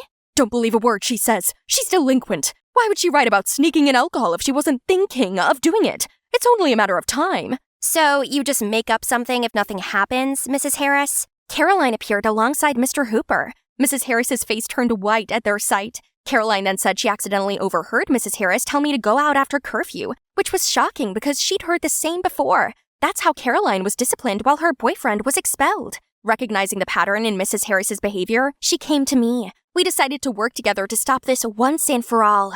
Do you care to explain yourself? You really believe these rascals? They just want to make me look bad. That's not me in that video, it's deep fake. By that point, many students had gathered around us. They all came forward to share similar stories about Mrs. Harris. She gained their trust and persuaded them to break school rules. When they're on the verge of expulsion, she blackmailed their parents into paying her lots of money to keep them here. At this point, Mrs. Harris had to relent and admitted her wrongdoings. Mr. Hooper summoned me to his office the following day. Miss Osborne, I apologize for misjudging you. I am aghast to learn what Mrs. Harris was doing right under my nose. I may have never known it if it wasn't for yesterday's incident, so thank you. I assure you I'll do whatever it takes to fix the damages she caused. Sir, I don't think Mrs. Harris was the root of the problem. It's Kingsbury's harsh rules. I know you take great pride in them, but rigidity isn't helping. Obedient kids become soft and submissive, while strong-willed ones end up challenging authority. Mrs. Harris took advantage of that. Most students here are exceptional, but their creativity's getting crushed under iron discipline. Mr. Hooper patiently listened to me. In the end, he shook my hand and bid me farewell. A week later, we received an email titled A Message from the Principal. It contained a video of Mr. Hooper giving a formal apology to the students and families who were victimized by Mrs. Harris, who won't be teaching at any school again. He also acknowledged the problems plaguing our school. Going forward, we will be instilling council-based solutions to handle students' problems. Several harsh punishments will be abolished, and mental health services will be available to all. In addition, extracurricular activities will be encouraged. Things really changed for the better. Liveliness had returned to these beautiful hallways. Caroline stopped acting out and started patching things up with her old friend Cass. Now that the dust has settled, I think I'm in love with Kingsbury. And someone too. We're finally going on our long-awaited date. Why is there a hole here? Could it be that the ants did it? What if they're secretly planning an attack on human beings? What will happen to the Big Mac? Elaine, does staring at the hole help you figure out the sphere volume? What class is it? Have you been paying attention at all? Have you? 'Cause if you have, you would have known the answer yourself. Excuse me? Oh, wait. Nah, I still don't know. Sorry, what were you saying? This is going to be in the test. You need to focus if you... Oh, this is Japanese class. Duh. That's it. We're going to the principal's office. And that's the huge of my high school life. Hi, my name's Elaine, and I've been living with ADHD since, I don't know. But of course, ADHD manifests itself differently among different people. For me, I just gotta make sure I take my medication. Wait, where's my birth certificate? Anyway, make sure to like and subscribe before I continue. Right after the principal's office visit, I was walking down the hallway when a hunky guy purposely bumped into me, knocking my bag over. Dude, is that a dinosaur? Are you a kindergartner? Hey, that's my fidget toy. Give it back. Whoops, finders keepers. Who dares mess with my friend? It's Quinn, the Furious Queen. Run! The two guys immediately ran for their lives. Right then, Skylar and her new boyfriend also headed over. Isn't she the weirdo from the math class? Don't tell me you're friends with her. Yes, I am indeed. You can only choose one, her or me. How about I dump you instead? Get lost. And these are my girls. We've been best friends since forever and always got each other's backs. I forget my stuff a lot, and Quinn always makes sure I got everything with me before leaving any place, while Skylar has me covered every time I dozed off in class. You know, I can't sleep at night because I'm busy thinking about the ants' Earth destruction plan. Maybe they're the ones who terminated the giant dinosaurs. Wait, where was I?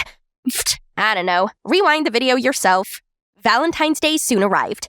Even though Skylar just broke up with her boyfriend, she already had loads of presents from other guys. And so did Quinn. My girls are hot. What about you, Elaine? Nothing this year yet? Nah, I don't care. You guys are all I need. How about you make a move? Any guy you've laid your eyes on? Talk about making a move. When are you gonna tell Cromer you've got the biggest crush on him? That's right. Give it a try today, Quinn. I don't care. I can get any guy if I want to. Right. Suit yourself, girl. That afternoon, we were walking when we heard an announcement from the school's radio station. Good afternoon, everyone. This is Malcolm from iHeartRadio. Today, we got a special request from someone anonymous delivered to Elaine Miller. Love the way you stared at the hole on the desk that day in math class. It was so cute. I wish I could be that hole instead. Happy Valentine's Day. Someone's got a crush on you, Elaine. You've got a secret admirer. See, someone likes you for who you are. Always stay true to yourself. I wonder who this is.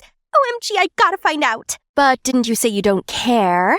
That's right. But now the game has changed. Who could it be? They mentioned math class, so they must attend the same class as we do. That's it. All we need is the attendance list from Mr. Wilson's office. But we can't go in there. Ever heard of Mission Impossible? Girls, it's showtime. After class, we waited for Mr. Wilson to leave his office. Then, just like totally spies, we crawled onto the floor, successfully avoided the security guard's gawking eyes, and managed to hide from one of the teachers passing by. Then continued secretly advancing toward Mr. Wilson's office. Oh, look! They got flaming hot Cheetos now! Elaine! After we got the list, I immediately texted a bunch of people to test it out and anxiously waited. But some people replied calling me crazy. Others reported me to Instagram. I even got a visit from the police because they thought I was some creep sliding into people's DMs. Once they left, I immediately FaceTimed the girls. From the list, there's still Malcolm you haven't texted. Isn't he working at the radio station with you, Skylar? Yeah, we are working together, but it can't be him. He never asked me about Elaine before. Who knows? You weren't working at the radio station today, were you? My money's on him, Elaine. What should I do? I can't send messages on Instagram anymore. How about writing to him? You know, the old-fashioned way. So I prepared a love letter for Malcolm and even designed a cute envelope for it. But then I got too invested in designing the envelope, I forgot all about the letter. When I finally remembered the letter, I walked all the way back for it. But of course, my ADHD brain had to mess it up again. Not until the day when Quinn and Skylar came over and I couldn't find my doctor's envelope anywhere did I realize I'd sent Malcolm my ADHD prescription instead of the letter. We immediately flew to Malcolm's house just as the mailman dropped off the prescription envelope out front. Seeing Malcolm walking out, I frantically ran to the other side of the street and started doing the craziest dance to get Malcolm's attention. Suddenly, I tripped and fell flat on my face. Malcolm rushed to help me up and got me inside his house. We chatted a bit as Malcolm worked on my arm. Elaine, right? We share a few classes together. We do? Yeah, you always sit near Quinn and Skylar, right? I saw you snoozing in class sometimes. I guess so. Look, Malcolm, did you give me the message on the radio? Ah, the confession. Well, it's not me. I'm not your secret admirer, but that doesn't mean I don't have a chance, do I? Skylar talks a lot about you, and I've always wanted to talk to you in person. Speaking of Skylar, it's our girls' night tonight. Bye! And thank you. I finally managed to calm my hyperactive heart down when I got back to my room. Is Malcolm the secret admirer? He's not. How embarrassing. See? Told you. We're pretty close. He would have told me already. But he seems to like me. Really? I mean, I saw the way he helped you up when you fell. It can't be. Let's focus on finding your real secret admirer. But that doesn't mean I can't hang out with Malcolm while finding my secret admirer. Turned out we both shared a passion for hip-hop. He can make super catchy beats for me to rap. Just kidding. Animated Story Show wouldn't let me. Comment down below if you want a separate video of me rapping. Since then, we started hanging out more often. Malcolm is such a caring and patient person. Sometimes my ADHD kicked in and I cut him off while he was speaking, but he never got mad and just patiently waited for me to finish. Another time when I was blabbing nonstop about whatever was in my mind, I saw him counting. What are you counting for? How many times you switch topics within 2 minutes? Oh, sorry. No need to. I find it cute, actually. Later on, as we parted ways, I saw Skylar waiting for me, looking a little sad. Hey, what's wrong? I'm gonna be honest with you, 'cause we promised each other. I've actually had a crush on Malcolm ever since we started working together at the radio station. What about your recent boyfriend? Oh, it was just a fling. I just can't stand seeing you with Malcolm. Anyway, don't take it personally. Sorry, I gotta go. Skylar had a crush on Malcolm? But I do enjoy being with him. No, sisters first. But it wasn't easy, as Malcolm would always try to approach me. It hurt having to stay away from him. Every time he got close, my heart would beat like crazy. But I also don't want to upset Skylar, as she started distancing herself from me and Quinn. I actually quite like Malcolm. This is so complicated. I honestly don't know what to tell you. How about you try finding your secret admirer? For real this time. He might be a better suit than Malcolm. The next morning, I found a note in my locker. From your secret admirer. They want to meet me near the fountain. But when I got there, I saw another note asking me to come to the bleacher. This better not be some silly prank. When I arrived, I was shocked to see Cromer sitting there by himself. He can't be behind the notes, right? Guess I'll find out now. Just a little closer. Closer. Suddenly he looked up and stared straight into the camera. I was about to run when he caught me. Hey, Elaine Miller, right? You could have asked me for a picture. Didn't know you have a thing for me. No, it was an accident. Since then, I made sure to be more discreet to see if Cromer was the secret admirer. But man, it's like this guy got the sixth sense or something. Hey, what's wrong? You look nervous. It's because she likes me. She even tried to take pictures of me, right, Elaine? It's okay. I noticed you watching me recently. Come on, just admit it. I know I'm irresistible. Why are you doing this? You know I like him. No, let me explain. You know, I even thought it was a misunderstanding between you and Skylar. But you know what? Now it seems like you just want to steal from us. Hey, guys, chill out. What's going on? You chill out. Do you even know Elaine said she liked Malcolm too? And now she's also taking Cromer. My Cromer. Hey, about Cromer, it's not what you think. And Malcolm, it's not like you and him are a thing. I have as much of an equal chance as you do, don't you think? Then why were you following him just then? And you even took pictures of him? And we're talking about our chance with Malcolm now? You know it's unfair to me. Unfair? We're always trying to make sure to put you first. But now you think you're the victim? I can't do this anymore. I hope you're happy you got both guys now, best friend. That was too much. They acted as if they took pity on me. I don't need anyone to look after me. I'm all fine by myself. Since we fell out, we're all caught up with our own things. Whenever I passed by Skylar, she just gave me a cold look. Quinn also seemed to have found new joys. I managed to get by just fine, but it felt like something was missing. One time, I was walking when I spotted Skylar and Malcolm surrounded by a crowd. Turned out, Skylar confessed having a crush on Malcolm and asked him out, but he rejected her. The crowd couldn't miss the chance to mock her. Suddenly, I remembered how Skylar used to stand up for me, and I felt so bad for her. So, I decided to defend her this time, but she just ran out of there. I tried to catch up with her, but Skylar wouldn't listen. Suddenly, she crossed the street without looking, and a car came crashing into her. I frantically ran to check on her, and we immediately got her to the ER. Thank God she was fine. Just a couple bruises and scratches, but she refused to let me in. That night, I tried to call Quinn, but it kept sending me to voicemail. But I've made up my mind. I kept ringing her bell and insisted on waiting till she showed up. She finally gave in. Hey, I'm sorry for— Oh, you're sorry for me? No need to take pity on me. Just enjoy your happiness. Malcolm rejected me because he chose you. Happy much? Now just leave me alone, you ruthless, self-centered. Then she slammed the door shut in front of me, leaving me all stunned there. Ha! What a show. This should totally be on Netflix. Cromer? Why are you here? I live right next door, so I see Skylar doesn't want to see you. But I do. Get off of me! I never liked you! Are you playing hard to get now, pretty little thing? Right then, Malcolm appeared out of nowhere and bolted to punch Cromer in the face. Didn't you hear what she said? Leave her alone. Can't believe Quinn and I are arguing because of you, creep. If only Quinn knew who her crush truly was. Quinn likes me? Huh, could have told me earlier. What else is he up to? Anyway, thank you. Why are you here? I heard Skylar got into an accident right after the, incident, so I wanted to pay her a visit. Now that you're here, I just want to let you know, actually, the one sending you the confession on the radio that day was Skylar. What? She just wanted you to feel loved and not left alone on Valentine's Day. I was going to give it some time before telling you, but things got complicated all too quickly. Anyway, now that you don't have to find out who your secret admirer is anymore, would you want to go out with me? As a girlfriend, I mean? Malcolm, I do like you a lot, but I just can't bring myself to hurting Skylar ever again. I'm sorry. It's okay. I understand. Guess I'll see Skylar another time then. I'm so sorry, Malcolm. Later, I arrived home to Mom packing some boxes. Can you check if you still need these from the attic? Otherwise, they have to go. I opened up the boxes to find old pictures of me, Skylar, and Quinn inside, and I immediately burst into tears. We looked so happy together, like nothing could split us apart. That's right. We're sisters. I gotta make things right. The next day, after the first period, I came looking for Skylar. Gosh, I'm so anxious. Where's my fidget toy? What if Skylar's still mad at me? Looking for this? Yes! Skylar, I need to talk. Me too. I'm sorry, Elaine. I was so hurt and embarrassed yesterday that I said nasty things to you. And you were right. I should have told you earlier I have a crush on Malcolm. But after everything, I realized how stupid I was, and I don't want to lose you or lose us. Hey, me too. I couldn't sleep yesterday after hearing about everything from Skylar.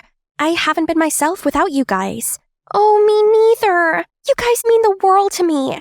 It turned out Skylar also gave me the locker notes that day. She said she wanted me to give up on finding the secret admirer, and Cromer just happened to be there. After that, I also told Quinn and Skylar about the fight between Cromer and Malcolm that night when Cromer himself showed up. Hey, Quinn. I just realized I've always liked you. I'm sorry your friend Elaine liked me, but you are my perfect match. Be my girlfriend, will you? Skylar and I immediately gave each other a worried look when, Cromer, you know what Lady Gaga would say? Caught in a bad romance? I know I'm too handsome. You can't resist. She'd say, women stick together, you jerk. Cromer immediately ran away in embarrassment. What a loser. Oh, by the way, Malcolm left to study abroad today and he sent his goodbye to you. I feel so bad about you and Malcolm. It's okay. Right person, wrong time. From then on, us three were always by each other's side and graduated together. We even went to the same college now and made sure we go to every party together. One night at a music festival, I was waiting for Skylar and Quinn to get back from the restroom when they started playing Kendrick Lamar. Hip-hop would always remind me of someone now. Suddenly, a handkerchief was handed to me. I saw you from afar. Is this the right time to get your number now? How long is this gonna take? So much for taking care of me. Lex, starting today, I'm locking your phone and laptop away. Cruel! Isn't one leg cast enough punishment? Excuse me, you don't deserve to have a say in this. If you hadn't bought our daughter that death trap motorbike in the first place, she'd still be intact. Yeah, sorry for making sure she doesn't grow up boring like her mom. Yeah, another lecture on how irresponsible I was eventually turned into a quarrel between Mom and Dad instead. They stopped only when Mom needed to leave for her business trip in Egypt. I'm done arguing with you. I have a flight to catch. I've got my eye on you, young lady. All the way from Egypt? That's kinda hard. Well, at least Dad's here, so I won't be by myself. The next morning, I woke up to see a note stuck to the fridge. Alex, I'm shooting my new movie in Spain for a few months. There is a strict no-phone policy to avoid leaks. So if it isn't urgent, don't call me. Love, Dad. Seriously? Choosing work over me? Why am I still surprised? That's what you get when you have a world-famous actor dad and an award-winning photographer mom. They're rarely home, and whenever they are, they're constantly at each other's throats. All the more reason for me to hang out with my biker gang. I love motorcycles. They're my only getaway. But that's how I messed up my leg. In my defense, I could totally nail that trick and win their stupid bet if it wasn't for that bumpy road. However, not a single one of my homies has checked on me since then. Not even my boyfriend Blake. But what's really bumming me out is that school's out for summer, yet I can hardly move. So, bored out of my mind, I came up with a new way to entertain myself, which was playing candid camera on this whole suburbia. Thanks to my mom's camera, I had eyes on the newlyweds Cunninghams on the right, the Carpenters on the left, a few other houses, and, ooh, tiny Timmy across the street. I swear to God, I almost thought some hunky guy had just moved in. My childhood friend, Tiny Timmy, had officially grown into Timothy. He looked just like a muscular version of Timothy Chalamet. Then Tim suddenly sat up and we accidentally made eye contact. Awkward. Looking good, handsome. He's even cuter when he smiles. Oh, he's replying. Even better up close. That's bold, Timmy. Too bad, though. Sorry, lame. Tim looks confused at first. Then when he saw my cast, he immediately leaves the room. Huh? A broken leg is enough to scare him off? He's lame. Then the doorbell rang. Hey, that took a while. You're here? Of course, you need to have a closer look, and could use a hand, or a leg. Yeah, come help this damsel in distress. From then on, Tim came over every day to help me out around the house. He'd been really helpful, and even tried riding my motorcycle so it didn't have to sit idle for too long. Other than that bulked-up body, he's still the friend I knew back in the day. We still had so much fun playing video games and watching movies together. You have to watch Bodies, Bodies, Bodies. It's nuts. Actually, I thought you might be into Lady Bird. Such a heartwarming coming-of-age story. Ew, no way. Timothy Chalamet is in it. Okay, sold. But how do you know that it'd sway me? I just do. Like how I know you spy on me from time to time, which, by the way, is super creepy. Yeah, right. As if he didn't intentionally leave his blinds open while working out. Mr. Shy Guy. One day, as usual, me and Tim were hanging out, when suddenly my dear boyfriend Blake made a noisy entrance. Babe, you won't believe this. There's a racing tournament going on in the Upper West Side. You have to come. What's going on here? Sup? What do you mean, sup? Who's this little brat?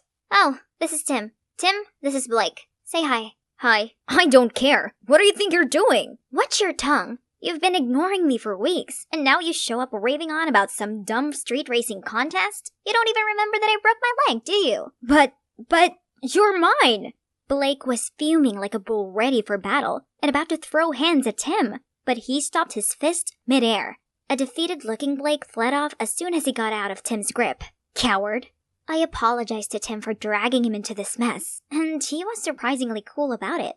Just curious. How did Blake and you become a thing? He's the leader of the biker gang, so I thought he was cool. But honestly, I never expected our relationship to last. Just like every other couple's. Exhibit A, my parents. I see. My dad's a good example as well. Then Tim revealed that his dad left his mom for another woman last year, which really upset him. I could relate so much to his situation. Maybe being locked up at home wasn't so bad after all, since we had the chance to catch up on everything. But the following morning, when I was chilling in my room, something horrible caught my eye. Something blonde. It looked like she was returning a hoodie to Tim.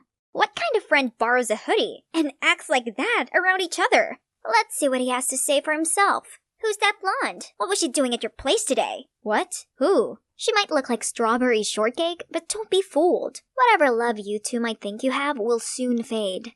That sweetness will turn sour in no time. Tim just burst out laughing. What's so funny? What made you think so? You don't even know Annabelle. Don't believe me? See for yourself. I then showed him all of the secrets I'd uncovered in our seemingly quiet neighborhood. First off, the couple from number 9 were both having affairs. The daughter from number 11 was using her boyfriend to hide her real relationship with another girl. And last but not least, the Carpenters, who seemed like suburban couples goal, actually had a far from blissful life due to Mr. Carpenter's drinking problem. In conclusion, there's no such thing as real love. I see your point, but on the other side of the spectrum, genuine love does exist.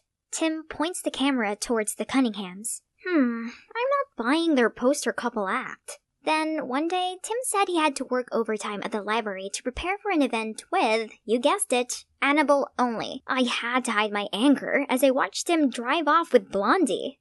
With nothing else to do, I decided to watch the Cunninghams. Geez, how could they seem so lovey-dovey all the time? I wanted to take my mind off of Tim, but the more I observed them, the more I thought about him with that Barbie. That's when I saw a book that Tim borrowed for me from the library. Looks like it's time to return it. I Ubered there, but there are many people here as well. Why did Tim say that the two of them would be here alone? Tim's face turned into the scream when he saw me. Didn't think I could get this far? Hi, don't mind me. I'm just here to return this. You should have just given it to me. Oh god, no. I can see that you're busy with Annabelle, isn't it? Yeah. How do you know my name? Oh, let's see. You remind me of that creepy doll who's also an absolute nightmare. Tim then immediately dragged me away. See? He's caring for me, not you, Annie. However, the fun was interrupted right away when I saw Blake outside. Time for you to pay. Tim immediately stood between Blake and me, but to our surprise, Blake signaled for his goons hiding close by to show themselves. Clearly outnumbered, I tried to stop the situation from getting worse. Let's be civilized here. We can sort this out without violence. You're right, babe. We can settle this with a bet. Whoever can do the trick that broke Lex's leg and top it off with the Akira slide can have her fair and square. The loser has to back down. First of all, I'm not some kind of trophy. Second of all, that stunt is incredibly dangerous. Right, Tim? Sounds worth it, though. Have both of you lost your minds? Tim went first, and even though he flunked it, he managed to land without a scratch, while Blake landed on his face. Of course, that fiasco got the whole gang so embarrassed, they scrammed immediately. But I was still so annoyed. Congratulations, you won absolutely nothing. Not that I didn't care about him, I just couldn't stand his recklessness anymore. The next day, I was woken up by a doorbell. So, what are you here for? Sorry about last night, but if you stayed longer, I could have told you that I did what I did because I like you. Romantic styles. I don't even remember since when, but I do remember how sad I was when we stopped hanging out. Believe it or not, I started working out just to impress you. Whoa, what? Tim explained that nothing was going on between Annabelle and him. They were simply co-workers. And he made up that whole thing about being alone with her at the library to see my reaction. What do you say? I can make you believe in love. Tim, don't be ridiculous. Love isn't anything like the movies. It's merely a temporary chemical reaction in your brain that makes you think you're really feeling it. Come on, just give it a chance. No, look at my parents, your father, all the families in this neighborhood. If you ask me, your feelings for me right now will fade, just like mine with Blake. I'm sorry for wasting your time. I thought I was special enough for you to take a leap of faith. Now I know how wrong I was. He then left without another word. When Tim closed his blinds, honestly, I felt a sting in my chest. This is for the best, right? I can't deny the uneasiness I felt without Tim. It's not that he didn't want us to make up. I just didn't know how. Seeing how happy and smiley he was with her, my uneasy feeling only grew bigger. Is this what they call love? No. It's not real. Happy-looking families are not actually happy, and the Cunninghams are just good at faking it. What's that I'm hearing? Are they fighting? I saw the husband suddenly punch the wall with rage, then push the wife. I no longer had eyes on them, but could hear a huge commotion over there. What on earth is going on? Panicked, I called the cops right away. Wait a second, that means their happy marriage really was fake. I excitedly limped across the street to tell Tim about my discovery, then dragged him over to the Cunninghams' front lawn. However, when the cops arrived, both of them answered the door perfectly fine. Turns out they already knew about my spying, and were so annoyed by it, they decided to pull a prank on me. Great, my curious neighbors have also witnessed this whole humiliating ordeal. But the worst part was seeing the disappointment on Tim's face. You have to stop being so stubborn. Not every family is like yours. I couldn't say a word, not even when the cops gave me a warning. That night, I tossed and turned as Tim's words wiggled around my mind. Suddenly, something caught my attention. It's from Tim's house. Some flashlights were moving around. I tried calling Tim, but he didn't answer. Of course, he'd be in deep sleep by now. Calling the cops was useless because of that very recent embarrassing incident. That's it. I'm doing it myself. Out there on Tim's front lawn, my heart was beating like crazy. Thieves! Thieves! The startled thieves turned around, so I blared the air horn, then shouted, "Freeze! Stay where you are! Hands over your heads!"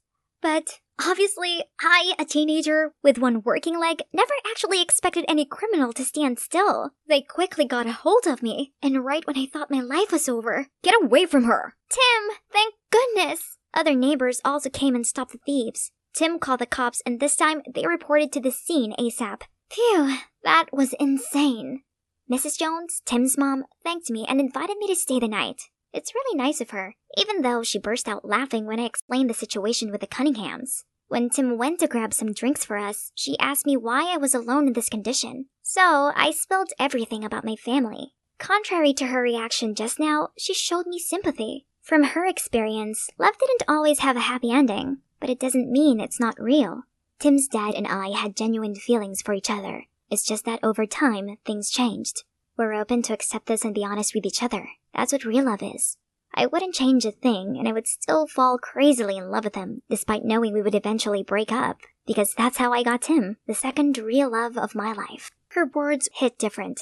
Maybe I'd given love a bad name. You're right, love is not at fault, and Tim is so lucky to have a loving mom like you. Meanwhile, my parents don't just hate each other, they put it all on me too. Bet you, even tonight's incident won't make them care. I see where you're coming from, but why don't you just give it a try? Their reactions might surprise you.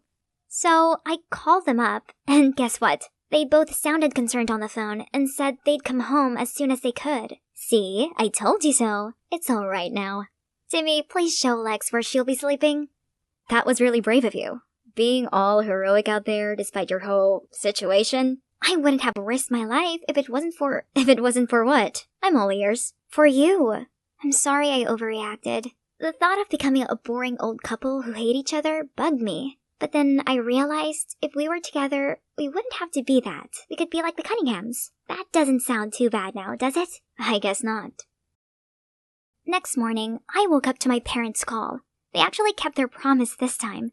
My mom explained that she thought Dad was home to take care of me, while Dad absent-mindedly assumed Mom only left in a fit of anger and was going to return soon. So they really do care about me. They just have a terrible way of showing it.